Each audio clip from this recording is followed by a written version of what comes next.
It's caught in the crossfire. It's caught in the crossfire. She said she can't feel my face.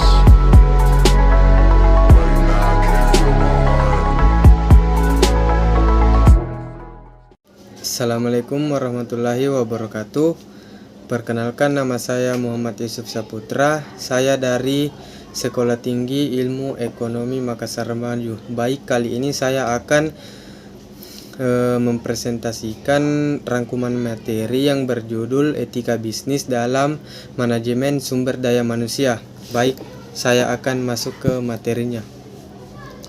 Manajemen sumber daya manusia suatu proses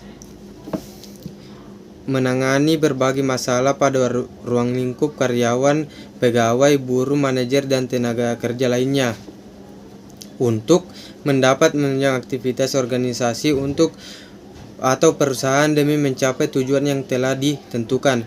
Bagai atau unit yang biasanya mengurusi SDM adalah Departemen Sumber Daya Manusia atau HRD.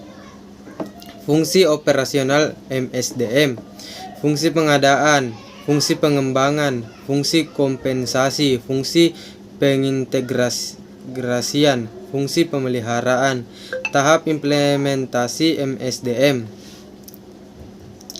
yaitu tahap persiapan dan tahap pemeliharaan berkas atau file maintenance para pekerja, tahap peningkatan tanggung jawab pemerintah, tahap tanggung jawab organisasi, tahap strategi kemitraan, strategi partnership. 5 unsur dalam strategi MSDM.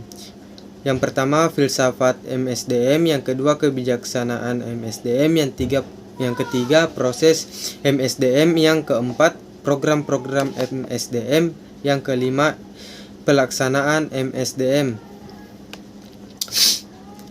Masalah-masalah hukum dan etika dalam MSDM. Dalam bisnis juga harus ada hukum dan etika dalam pengelolaannya. Dan korporasi dikenal dengan kesetaraan kesempatan, yang tidak adanya diskriminasi dalam pengkaryaan berdasarkan ras, warna kulit, ataupun agama, jenis kelamin, serta asal-usul negara. Hal ini merupakan hak asasi setiap manusia sehingga berlaku dimanapun secara universal. Pasar global sumber daya manusia. Globalisasi disebabkan oleh beberapa faktor, yaitu yang pertama, meningkatkan dan modernisasi saluran telekomunikasi. Yang kedua, munculnya perusahaan-perusahaan raksasa yang dapat mendunia tanpa membawa negara asalnya. Yang ketiga, adanya perdagangan bebas. Yang keempat, pasar uang yang berlangsung selama 24 jam dan adanya pasar tunggal sejumlah negara. Yang kelima, kontrol negara asing akan meningkat terhadap aset industri dan pekerjaan para tenaga kerja suatu negara.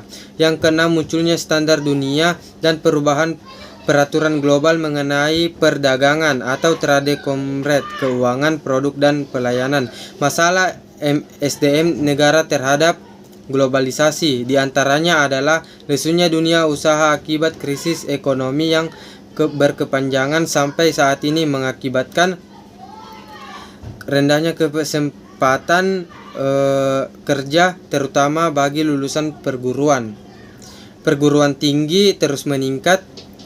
Sampai dengan tahun 2000 ada sekitar 2,3 juta angkatan kerja lulusan perguruan tinggi.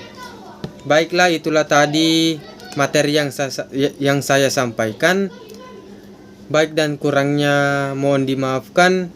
Assalamualaikum warahmatullahi wabarakatuh.